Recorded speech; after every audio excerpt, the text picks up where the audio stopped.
হে এভৰিৱান, তোমালোকৰ বাবে পুনৰ এটা ভাল খবৰ লৈ আহিছোঁ। ভাল খবৰটো হ'ল যে আজি অসমৰ মাননীয় CM sir doctor Himanta Biswa Sarma ছাৰে আজি তোমালোকৰ বাবে পুনৰ এটা ভাল খবৰ দিছে যে বিধানসভাৰ পৰা কৈছে তেওঁ মোবাইলটো ফ্ৰী দিমেই, লগতে ইণ্টাৰনেট কানেকশ্যন পূৰা ফ্ৰী দিম কৈছে।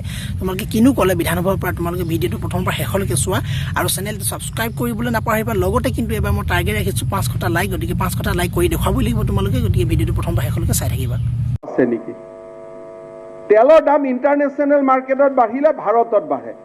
হয়তো ভাৰত গভৰ্ণমেণ্টৰ টেক্স আছে, বেলেগ কথা, কিন্তু আৰবৰ ছেটটোতো আমাৰ মতে নচলে, চলিলে আপোনাৰ মতেহে চলিব।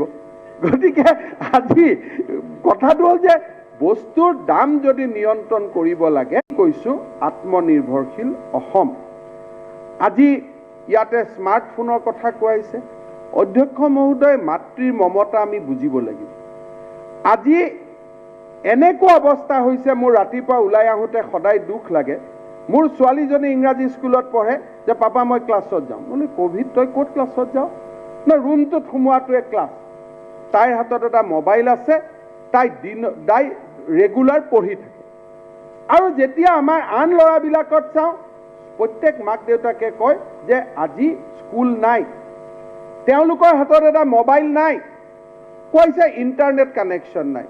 অধ্যক্ষ মহোদয়, আমি কৈছোঁ ইণ্টাৰনেট লোড আমি ফ্ৰী কৰি দিম, মোবাইলটো নিদিওঁ, লগত ইণ্টাৰনেটো আমি দিম। আৰু মেট্ৰিক পাছ কৰাৰ দিনাখন ল'ৰাটোৱে আমাক মোবাইলটো ঘূৰাই দিব। আমি ক্লিয়াৰলি কৈছোঁ, আজি যদি অসমীয়া স্কুলত পঢ়া ল'ৰা ছোৱালীয়ে ক্লাছ কৰিব নাপায় আৰু 6 মাহমান, এটা জেনেৰেশ্যন নষ্ট হৈ যাব। মইতো আশা কৰিছিলোঁ বিৰোধী দলপতিয়ে ক'ব যে গোটেই আঁচনি বেয়া, কিন্তু এই আঁচনিটো অন্তত এগৰাকী মাতৃয়ে ভাল আঁচনি এটা দিছে। মই ভাবিছিলোঁ যে চব আঁচনি বেয়া বুলি কওক। নহয়, তাত মই দেখিছোঁ qualified support, not total support. 25% internet আছে।